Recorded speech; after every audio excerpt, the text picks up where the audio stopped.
একদিন হজরত মুহাম্মদ সাল্লাল্লাহু আলাইহিস সালাম তার প্রিয় কন্যা হজরত ফাতেমা রাদিয়াল্লাহু তাআলা আনহাকে ডেকে বললেন, হে ফাতেমা, এই মদিনায় এমন একজন কাঠুরিয়ার স্ত্রী থাকে, সে এমন একটি বিশেষ আমল করে, যে আমলের কারণে সে তোমার আগে জান্নাতে প্রবেশ করবে। পিতার কাছে এমন কথা শুনে হজরত ফাতেমা রাদিয়াল্লাহু তাআলা আনহা বললেন, আব্বাজান, এটা কিভাবে সম্ভব? আমি জান্নাতের সকল মহিলাদের সর্দারিনী, আমি শেরে খোদা হজরত আলী রাদিয়াল্লাহু তাআলা আনহুর স্ত্রী, আমি জান্নাতি যুবকদের সর্দার হাসান হুসাইনের মা, আমি বিশ্ব নবীর মেয়ে। তাহলে কিভাবে অন্য কোন মহিলা আমার পূর্বে জান্নাতে প্রবেশ করবে? পূর্বে জান্নাতে প্রবেশের আকাঙ্ক্ষা সবারই থাকে, কিন্তু আমার মর্যাদার আগে সে কিভাবে জান্নাতে যেতে পারে? আব্বাজান, দয়া করে আপনি আমাকে সেই কাঠুরিয়ার স্ত্রীর ঠিকানা বলে দিন, আমি স্বচক্ষে দেখে আসতে চাই, সে কি এমন আমল করে যা তাকে এত বড় মর্যাদার অধিকারী করেছে, এবং যে কারণে সে আমার পূর্বে জান্নাতে প্রবেশ করবে। রাসূল সাল্লাল্লাহু আলাইহিস সালাম তখন তাকে বললেন, ফাতেমা, আজকে তুমি বাড়ি ফিরে যাও। কিছুদিন পরে আমি তোমাকে ডেকে নেব এবং আমি তোমাকে সেই কাঠুরিয়ার স্ত্রীর ঠিকানা বলে দেব। হুজুরে পাক সাল্লাল্লাহু আলাইহিস সালামের এই কথা শোনার পর হজরত ফাতেমা রাদিয়াল্লাহু তাআলা আনহা বাড়ি ফিরে আসলেন। এরপর বেশ কিছুদিন অতিবাহিত হয়ে গেল। এর মধ্যে হঠাৎ একদিন হজরত ফাতেমা রাদিয়াল্লাহু তাআলা আনহা খুব অসুস্থ হয়ে পড়লেন। একে তো তিনি অসুস্থ, অন্যদিকে একাধারে ৩ দিন ধরে তার বাড়িতে কোনো খাবার ছিল না। খাবার না খেয়ে এবং অসুস্থতার কারণে হজরত ফাতেমা রাদিয়াল্লাহু তাআলা আনহা খুবই দুর্বল হয়ে পড়লেন। শেরে খোদা হজরত আলীর কাছে তখন কোনো অর্থ ছিল না, যেটা দিয়ে হজরত আলী কোনো খাবার কিনে আনতে পারত। ৩ দিন অতিবাহিত হওয়ার পর হজরত ফাতেমা রাদিয়াল্লাহু তাআলা আনহা হজরত আলী রাদিয়াল্লাহু তাআলা আনহুর হাতে একটি কাপড় দিয়ে বললেন, হে আমার প্রিয় স্বামী, আপনার নিশ্চয়ই মনে আছে, আব্বাজান আমাদের বিয়ের দিনে এই কাপড়টি আমাকে উপহার হিসেবে দিয়েছিলেন। এটি আমার জন্য খুবই মূল্যবান এবং বরকতপূর্ণ একটি স্মৃতি। আমার মন চাইছে না এটি বিক্রি করে দেই, কিন্তু তারপরেও যেহেতু আমাদের ঘরে ৩ দিন যাবৎ কোনো খাবার নেই, তাই আপনাকে এই কাপড়টি আমি দিচ্ছি। আপনি এটিকে বাজারে নিয়ে গিয়ে বিক্রি করুন এবং সেই অর্থ দিয়ে কিছু খাবার কিনে আনুন। হজরত আলী রাদিয়াল্লাহু তাআলা আনহু হজরত ফাতেমা রাদিয়াল্লাহু তাআলা আনহার কাছ থেকে সেই কাপড়টি নিয়ে বিক্রির উদ্দেশ্যে বাজারের দিকে রওনা হলেন। কিছুক্ষণ পর তিনি বাজারে পৌঁছে কাপড়টি বিক্রির জন্য বিভিন্ন ক্রেতাকে দেখাতে লাগলেন, কিন্তু কাপড়টি অত্যন্ত পুরনো হওয়ায় কেউ সেটি কেনার জন্য আগ্রহ দেখাল না। ফলে হজরত আলী রাদিয়াল্লাহু তাআলা আনহু খুবই নিরাশ হয়ে পড়লেন। তখন তিনি আল্লাহ রব্বুল আলামিনের দরবারে ফরিয়াদ করলেন, হে রব্বুল আলামিন, এই কাপড়টি অত্যন্ত পুরাতন, তাই কেউ এটিকে কিনতে চাইছে না। দয়া করে আমার এই সংকটের সমাধান করে দিন। আজ ৩ দিন যাবৎ রাসূল সাল্লাল্লাহু আলাইহিস সালামের কলিজার টুকরা হজরত ফাতিমা রাদিয়াল্লাহু তাআলা আনহা এবং তার ২ সন্তান হাসান হুসাইন না খেয়ে আছে। হে মহান রব্বুল আলামিন, আমি যদি আজ এই কাপড়টি বিক্রি করে খাদ্যের ব্যবস্থা না করতে পারি, তবে তাদের আজকেও না খেয়ে থাকতে হবে।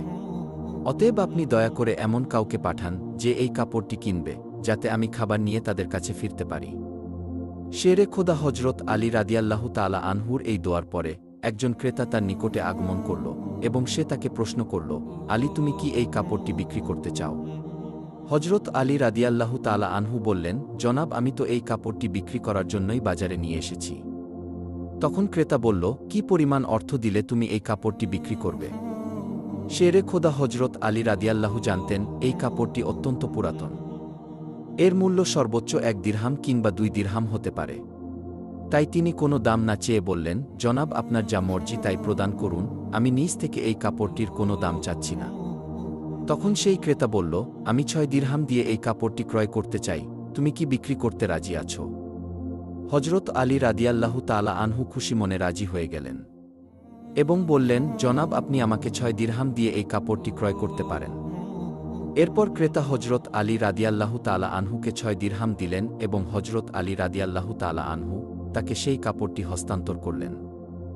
এদিকে আল্লাহ রব্বুল আলামিনের একদল ফেরেশতা অপর একদল ফেরেশতাকে বলতে লাগল, নবীজি সাল্লাল্লাহু আলাইহিস সালামের সাহাবীরা অত্যন্ত দানশীল, তারা সর্বদা সুখে দুঃখে দান করে যান। তখন অন্য একদল ফেরেশতা বলল, হ্যাঁ, নবীজির সাহাবীরা দান করে, তবে সব সময় নয়। যদি তাদের হাতে কিছু থাকে তাহলে তারা তা দান করে, কিন্তু যখন তাদের নিজেদেরই সেই জিনিসের দরকার হয় তখন তারা তা দান করতে দ্বিধা করে। ফেরেশতাদের এই ঝগড়ার সমাধান করতে আল্লাহ রব্বুল আলামিন তাদেরকে বললেন, হে আমার ফেরেশতা, তোমরা একে অপরের মধ্যে ঝগড়া না করে এই বিষয়টি পরীক্ষা করার জন্য শেরে খোদা আলীর কাছে চলে যাও। সে 6 দিরহাম দিয়ে একটি কাপড় বিক্রি করেছে। আমার আলীর কাছে তোমরা সেই 6 দিরহাম চেয়ে দেখো সে তোমাদেরকে দেয় কিনা। তাহলে এর মাধ্যমেই তোমাদের ঝগড়ার সমাধান হয়ে যাবে। আল্লাহ রব্বুল আলামিনের পক্ষ থেকে এই নির্দেশ লাভের পরে একজন ফেরেশতা ফকিরের বেশে হজরত আলী রাদিয়াল্লাহু তাআলা আনহুর কাছে আগমন করলেন। শেরে খোদা হজরত আলী রাদিয়াল্লাহু তাআলা আনহু সেই 6 দিরহাম দিয়ে খাবার কিনতে যাচ্ছিলেন। ইতিমধ্যে ফকির রূপী ফেরেশতা এসে বললেন, হে আল্লাহর বান্দা, আমি কয়েকদিন যাবত না খেয়ে আছি। দীর্ঘদিন না খেয়ে থাকার কারণে আমার শরীরে সামান্যতম নড়াচড়া করার শক্তি নেই। আমি আল্লাহর দোহাই দিয়ে তোমার কাছে ফরিয়াদ করছি, যদি তোমার কাছে কোনো অর্থ থাকে এবং যদি তোমার সামর্থ্য থাকে তাহলে দয়া করে আমাকে কিছু সাহায্য করো, যাতে আমি খাবার কিনতে পারি এবং আমার ক্ষুধা মিটাতে পারি। ফকিরের এই প্রার্থনা শুনে হজরত আলী রাদিয়াল্লাহু তাআলা আনহু ভাবতে লাগলেন, হে আল্লাহ, আজ 3 দিন যাবৎ আমার স্ত্রী ও সন্তানেরা না খেয়ে রয়েছে। 3 দিন পরে আমার স্ত্রী ফাতেমা আমাকে একটি কাপড় বিক্রি করতে দিলেন। বলা ছিল সেই কাপড় বিক্রি করে তার অর্থ দিয়ে আমি তাদের জন্য কিছু খাবার কিনে নিয়ে যাব। কিন্তু এখন আল্লাহর একজন অসহায় বান্দা আমার কাছে ভিক্ষা প্রার্থনা করছে, এখন আমি কি করব? আমি আমার স্ত্রী ও সন্তানদের জন্য খাবার কিনে নিয়ে যাব নাকি এই ভিক্ষুককে দান করে দেব? অবশেষে তিনি সিদ্ধান্ত নিলেন এই অর্থগুলো ভিক্ষুককে দান করে দেবেন। এবং তিনি মনে মনে ভাবতে লাগলেন, আল্লাহ আমার উত্তম অভিভাবক, এই ভিক্ষুককে আমি 6 দিরহাম দান করে দেই, আল্লাহ রব্বুল আলামিন আমার জন্য উত্তম ব্যবস্থা করে দেবেন। অতঃপর তিনি সেই 6 দিরহাম ভিক্ষুককে দান করে দিলেন। এরপর হজরত আলী রাদিয়াল্লাহু তাআলা আনহু অত্যন্ত চিন্তিত এবং পেরেশান মনে সামনের দিকে চলতে লাগলেন। ইতিমধ্যে দেখা গেল একজন ব্যক্তি হজরত আলী রাদিয়াল্লাহু তাআলা আনহুর কাছে একটি লাল ঘোড়া নিয়ে আসলো এবং সে তাকে বলল, হে শেরে খোদা আলী, আপনি কি আমার কাছ থেকে এই লাল ঘোড়াটি কিনতে চাচ্ছেন? তখন হজরত আলী রাদিয়াল্লাহু তাআলা আনহু বললেন, ভাই, আমি কিভাবে এই ঘোড়াটি আপনার কাছ থেকে কিনব? আমার কাছে কোনো অর্থ নেই। তখন সেই ব্যক্তি বলল, হে শেরে খোদা হজরত আলী, আমি আপনার কাছে বাকিতে এই ঘোড়াটি বিক্রি করব, আপনি এই ঘোড়াটি নিয়ে ব্যবসা করুন। এরপর ব্যবসায় লাভ হলে আমার মূল্য আমাকে চুকিয়ে দিবেন। হজরত আলী রাদিয়াল্লাহু তাআলা আনহু তখন ভাবলেন, যেহেতু তিনি বাকিতে এই ঘোড়াটি বিক্রি করতে চাইছেন, তাহলে আমার নিতে সমস্যা কোথায়? অতঃপর হজরত আলী রাদিয়াল্লাহু তাআলা আনহু বললেন, আপনি কত দিরহামের বিনিময়ে ঘোড়াটি বিক্রি করবেন? তখন সেই ব্যক্তি বলল, আমি 100 দিরহামের বিনিময়ে এই ঘোড়াটি আপনার কাছে বিক্রি করলাম। হজরত আলী রাদিয়াল্লাহু তাআলা আনহু সেই ঘোড়াটি 100 দিরহামের বিনিময়ে তার কাছ থেকে কিনে নিলেন। এরপর তিনি ঘোড়াটি বিক্রি করার জন্য বাজারের দিকে রওনা করলেন। হজরত আলী রাদিয়াল্লাহু তাআলা আনহু যখন সেই ঘোড়াটি বিক্রি করার জন্য বাজারে নিয়ে এলেন, তখন এক ব্যক্তি এসে তাকে জিজ্ঞাসা করলেন, হে শেরে খোদা হজরত আলী, আপনি কি এই ঘোড়াটি বিক্রি করতে চাইছেন? তখন হজরত আলী রাদিয়াল্লাহু তাআলা আনহু বললেন, ভাই, আমি তো এই ঘোড়াটি বিক্রি করার জন্যই বাজারে নিয়ে এসেছি। অতঃপর সেই ব্যক্তিটি বললেন, আপনি কত দিরহামের বিনিময়ে এই ঘোড়াটি বিক্রি করতে চাচ্ছেন? আলী রাদিয়াল্লাহু তাআলা আনহু নিজে থেকে কোনো দাম না বলে সেই ব্যক্তিকে বললেন, আপনি কত দিরহামের বিনিময়ে এই ঘোড়াটি কিনতে পারবেন? সেই ব্যক্তিটি বলল, আমি 160 দিরহামের বিনিময়ে আপনার কাছ থেকে ঘোড়াটিকে কিনতে চাই। হজরত আলী রাদিয়াল্লাহু তাআলা আনহু চিন্তা করলেন, আমি তো এই ঘোড়াটি 100 দিরহামের বিনিময়ে কিনেছি, আর তিনি আমাকে মূল্য দিতে চাইছেন 160 দিরহাম, অতএব এতে আমার 60 দিরহাম লাভ হবে। তখন হজরত আলী রাদিয়াল্লাহু তাআলা আনহু বললেন, ভাই, আমি আপনার কাছে 160 দিরহামের বিনিময়ে এই ঘোড়াটি বিক্রি করে দিলাম। অতঃপর সেই ব্যক্তিটি 160 দিরহামের বিনিময়ে হজরত আলীর কাছ থেকে সেই ঘোড়াটি কিনে নিলেন। হজরত আলী রাদিয়াল্লাহু তাআলা আনহু যে ব্যক্তির কাছ থেকে ঘোড়াটি কিনেছিলেন তাকে 100 দিরহাম পরিশোধ করার পরেও তার কাছে রয়ে গেল 60 দিরহাম।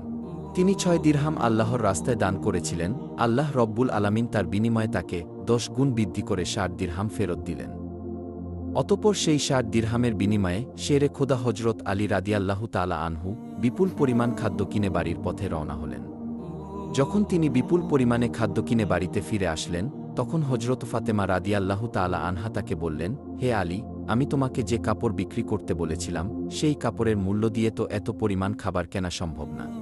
তাহলে তুমি এত খাবার কেনার অর্থ কোথায় পেলে? তুমি আগে আমাকে এই কথার উত্তর দাও, তারপরে আমার বাড়িতে প্রবেশ করতে পারবে।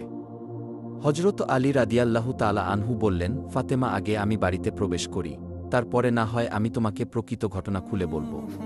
কিন্তু হজরত ফাতেমা রাদিয়াল্লাহু তাআলা আনহা তাকে বললেন, আগে আপনি প্রকৃত ঘটনা খুলে বলুন, তারপরে আপনি বাড়িতে প্রবেশ করতে পারবেন।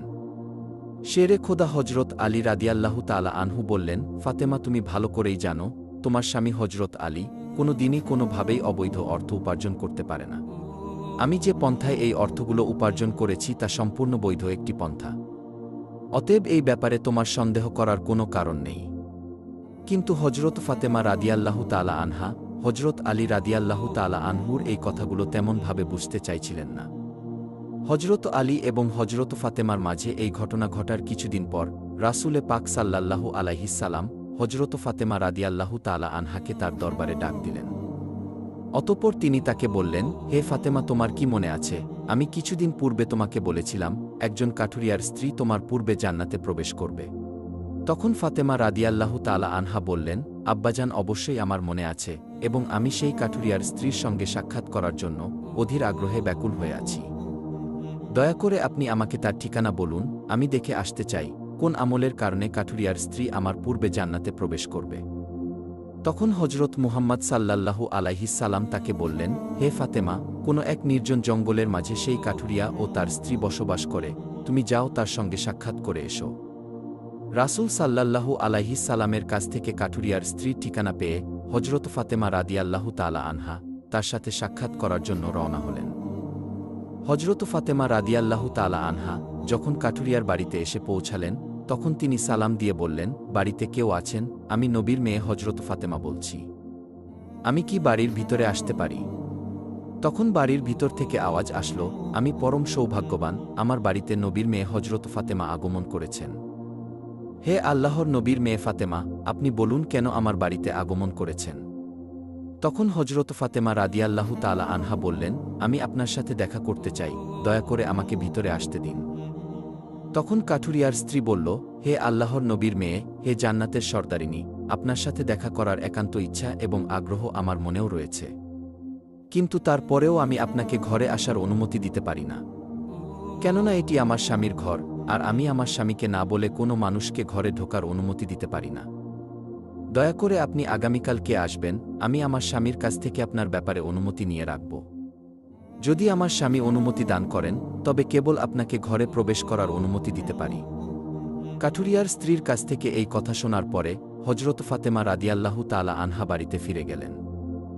দ্বিতীয় দিন যখন তিনি কাঠুরিয়ার স্ত্রীর সঙ্গে দেখা করার জন্য বাড়ি থেকে বের হবেন, তখন হাসান রাদিয়াল্লাহু তাআলা আনহু তাকে জড়িয়ে ধরে বললেন, আম্মাজান আপনি কালকে কোথায় গিয়েছিলেন? আপনাকে আমি খুঁজে পাচ্ছিলাম না। আম্মাজান, আজকে আপনি যেখানে যাচ্ছেন দয়া করে আমাকে আপনার সাথে নিন। হজরত ফাতেমা রাদিয়াল্লাহু তাআলা আনহা তখন তার বড় পুত্র হজরত হাসানকে তার সাথে নিয়ে রওনা করলেন। কিছুক্ষণ পর তিনি কাঠুরিয়ার স্ত্রীর বাড়িতে পৌঁছে গেলেন। অতঃপর তিনি সালাম দিয়ে বললেন, বাড়িতে কি কেউ আছেন? আমি নবীর মেয়ে ফাতেমা বলছি এবং আমার সাথে আমার বড় পুত্র হাসান রয়েছে। আমি কি বাড়ির ভিতরে আসতে পারি? তখন ভিতর থেকে আওয়াজ দিয়ে কাঠুরিয়ার স্ত্রী বলল, হে নবীর মেয়ে ফাতেমা, আপনার সাথে দেখা করার আগ্রহ আমার মনেও রয়েছে। আমি গতকালকে আমার স্বামীর কাছ থেকে আপনার ব্যাপারে অনুমতি নিয়েছিলাম, কিন্তু আপনার সাথে আপনি আপনার বড় পুত্র হাসানকে নিয়ে এসেছেন, তার ব্যাপারে আমি আমার স্বামীর কাছ থেকে অনুমতি গ্রহণ করিনি। এই কারণে আমি আপনাকে ঘরে প্রবেশ করার অনুমতি দিতে পারি, কিন্তু আপনার পুত্র হাসানকে অনুমতি দিতে পারি না। দয়া করে আপনি আগামীকাল আসবেন, আপনার পুত্র হাসানের ব্যাপারে আমার স্বামীর কাছ থেকে অনুমতি নিয়ে রাখব। কাঠুরিয়ার স্ত্রীর কাছ থেকে এই কথা শোনার পর হজরত ফাতেমা রাদিয়াল্লাহু তাআলা আনহা আবারও বাড়ি ফিরে গেলেন। পরের দিন আবারও তিনি যখন কাঠুরিয়ার স্ত্রীর সঙ্গে দেখা করার জন্য রওনা করবেন, তখন তার ছোট ছেলে হজরত হুসাইন তাকে জড়িয়ে ধরে বললেন, আম্মাজান আপনি 2 দিন ধরে কোথায় যাচ্ছেন? আমি আপনাকে খুঁজে পাচ্ছি না। আজকে আপনি আমাকেও সঙ্গে নিয়ে যান। হজরত ফাতেমা রাদিয়াল্লাহু তাআলা আনহা তখন 2 পুত্র হজরত হাসান ও হোসাইনকে সঙ্গে নিয়ে আবারও সেই কাঠুরিয়ার স্ত্রীর বাড়িতে যাওয়ার জন্য রওনা করলেন। অতঃপর বাড়ির সামনে গিয়ে সালাম দিয়ে বললেন, বাড়িতে কি কেউ আছেন? আমি নবীর মেয়ে হজরত ফাতেমা এসেছি এবং আমার সাথে আমার 2 পুত্র হাসান এবং হোসাইন রয়েছে। বাড়ির ভিতর থেকে কাঠুরিয়ার স্ত্রী আওয়াজ দিয়ে বললেন, হে নবীর মেয়ে ফাতেমা, আপনার সঙ্গে দেখা করার আগ্রহ ও আকাঙ্ক্ষা আমার মনের মধ্যেও রয়েছে। গতকাল আপনার ব্যাপারে এবং আপনার বড় ছেলে হাসানের ব্যাপারে আমার স্বামীর কাছ থেকে অনুমতি নিয়েছি, কিন্তু আপনার ছোট ছেলে হোসাইনের ব্যাপারে আমার স্বামীর কাছ থেকে কোনো অনুমতি গ্রহণ করিনি। দয়া করে আজকেও আপনি ফিরে যান এবং আগামীকালকে আপনি আসবেন। আগামীকালকে আপনাদের ৩ জনের ব্যাপারে আমি অনুমতি গ্রহণ করে রাখব। কাঠুরিয়ার স্ত্রীর এই কথা শোনার পর হজরত ফাতেমা রাদিয়াল্লাহু তাআলা আনহা আবার বাড়িতে ফিরে এলেন। পরের দিন ভোরবেলা হজরত ফাতেমা রাদিয়াল্লাহু তাআলা আনহা ফজরের নামাজ শেষে আবারও সেই কাঠুরিয়ার স্ত্রীর বাড়ির উদ্দেশ্যে রওনা করলেন। যখন তিনি কাঠুরিয়ার স্ত্রীর বাড়ির সামনে এসে সালাম দিলেন, তখন সাথে সাথে কাঠুরিয়ার স্ত্রী হজরত ফাতেমা রাদিয়াল্লাহু তাআলা আনহাকে ঘরে প্রবেশ করার অনুমতি দিলেন। হজরত ফাতেমা রাদিয়াল্লাহু তাআলা আনহা ঘরে প্রবেশ করে দেখলেন কাঠুরিয়ার স্ত্রী বসে আছে এবং তার সাথে রাখা আছে একটি লাঠি, একটি মোটা দড়ি এবং একটি পানির পাত্র। এগুলো দেখে হজরত ফাতেমা রাদিয়াল্লাহু তাআলা আনহা তাকে জিজ্ঞাসা করলেন, আপনি এগুলো নিয়ে বসে আছেন কেন? কাঠুরিয়ার স্ত্রী বললেন, সারাদিন পরিশ্রম করার পরে যখন আমার স্বামী বাড়িতে ফিরবে, তখন হয়তো তার অজু করার দরকার হবে অথবা তার পানি পান করার দরকার হবে। আমি চাই না আমার ক্লান্ত স্বামী পানির জন্য মোটেও কষ্ট পাক। আমার স্বামীর পানির দরকার হলে সাথে সাথে আমি তার কাছে পানি পৌঁছে দিতে পারি, এই কারণেই আমি পানি নিয়ে বসে আছি। হজরত ফাতেমা রাদিয়াল্লাহু তাআলা আনহা আবার জিজ্ঞাসা করলেন, হে বোন, তাহলে এই লাঠি নিয়ে বসে আছো কেন এবং এই রশির কেন দরকার? কাঠুরিয়ার স্ত্রী তখন উত্তর দিলেন, আমার স্বামী যদি কোনো কারণে আমার উপর অসন্তুষ্ট হয় এবং আমাকে শাস্তি দেওয়ার ইচ্ছা করে, তখন তার দরকার হবে একটি লাঠি এবং আমাকে বেঁধে শাস্তি দিতে পারে, তার জন্য দরকার হবে একটি রশি। আমি চাই না এই জিনিসগুলি খোঁজাখুঁজি করতে গিয়ে আমার স্বামীর কোনো রকম কষ্ট হোক, এজন্য আমার সামনে এই জিনিসগুলো নিয়ে বসে আছি। যখনই আমার স্বামী আমাকে কোনো কারণে শাস্তি দিতে চাইবে, তখনই তার সামনে লাঠি এবং রশি আছে, যাতে তিনি আমাকে রশি দিয়ে বেঁধে লাঠি দিয়ে শাস্তি দিতে পারেন। হজরত ফাতেমা রাদিয়াল্লাহু তাআলা আনহা কাঠুরিয়ার স্ত্রীর স্বামীর ভক্তি দেখে বিস্ময়ে হতবাক হয়ে গেলেন। অতঃপর তিনি তাকে আর কিছু না বলে নবী করিম সাল্লাল্লাহু আলাইহিস সালামের দরবারে ফিরে আসলেন। তখন রাসূল সাল্লাল্লাহু আলাইহিস সালাম তাকে বললেন, ফাতেমা, তুমি কি সেই কাঠুরিয়ার স্ত্রীর সাথে দেখা করে এসেছ? ফাতেমা রাদিয়াল্লাহু তাআলা আনহা বললেন, আব্বাজান, হ্যাঁ, আমি তার সাথে দেখা করে এসেছি। নবী করিম সাল্লাল্লাহু আলাইহিস সালাম বললেন, ফাতেমা, তুমি কি দেখেছ? হজরত ফাতেমা রাদিয়াল্লাহু তাআলা আনহা তখন বললেন, আব্বাজান, আমি দেখেছি সেই মেয়েটি অত্যন্ত স্বামীভক্ত। তখন মুহাম্মদ সাল্লাল্লাহু আলাইহিস সালাম বললেন, ফাতেমা, তার কাছ থেকে তোমার শেখার অনেক কিছু রয়েছে। হজরত ফাতেমা রাদিয়াল্লাহু তাআলা আনহা তখন বললেন, আব্বাজান, আমি তার কাছ থেকে কি কি শিক্ষা গ্রহণ করতে পারি এবং সে কিভাবে আমার পূর্বে জান্নাতে প্রবেশ করবে, এই ব্যাপারটি আমাকে বুঝিয়ে বলুন। রাসূল সাল্লাল্লাহু আলাইহিস সালাম তখন বললেন, হে ফাতেমা, শোনো, তুমি কিছুদিন আগে তোমার স্বামী আলীকে একটি পুরাতন কাপড় বিক্রি করার জন্য দিয়েছিলে। হজরত আলী সেই কাপড় বিক্রি করে তার অর্থ দিয়ে তোমাদের জন্য অনেক খাবার কিনে এনেছিল। কিন্তু তুমি তাকে সন্দেহ করেছিলে যে হজরত আলী সেগুলি বৈধ উপায়ে উপার্জন করেছে কিনা, আর এই জন্য তুমি তোমার স্বামীকে ঘরে প্রবেশ করতে দিতে চাইছিলে না এবং বিভিন্ন প্রশ্ন করার মাধ্যমে তাকে কষ্ট দিয়েছিলে। অথচ তুমি জানতে তোমার স্বামী হজরত আলী কোনো দিনই কোনো অবৈধ পথে উপার্জন করে না। হে ফাতেমা, তুমি যখন আলীকে সেই কাপড়টি বিক্রি করার জন্য দিয়েছিলে, হজরত আলী কাপড়টি বিক্রি করার জন্য কোনো ক্রেতা খুঁজে পাচ্ছিল না। তখন আল্লাহ রব্বুল আলামিন তার ফেরেশতা মিকাইলকে সেই কাপড়টি কেনার জন্য পাঠিয়েছিলেন।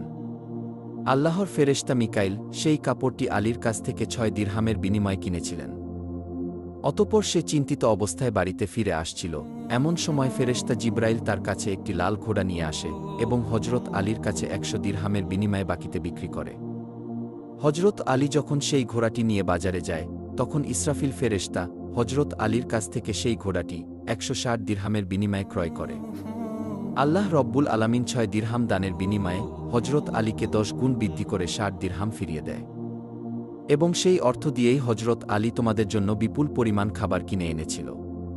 ফাতেমা, শুনে রাখো, হজরত আলী যে কাপড়টি বিক্রি করেছিল, আল্লাহ রব্বুল আলামিন সেই কাপড়টি জান্নাতে সংরক্ষণ করে রেখেছে এবং যে ঘোড়াটি দিয়ে হজরত আলী ব্যবসা করেছিল, সেই ঘোড়াটিও আল্লাহ রব্বুল আলামিন জান্নাতে সংরক্ষণ করে রেখেছেন।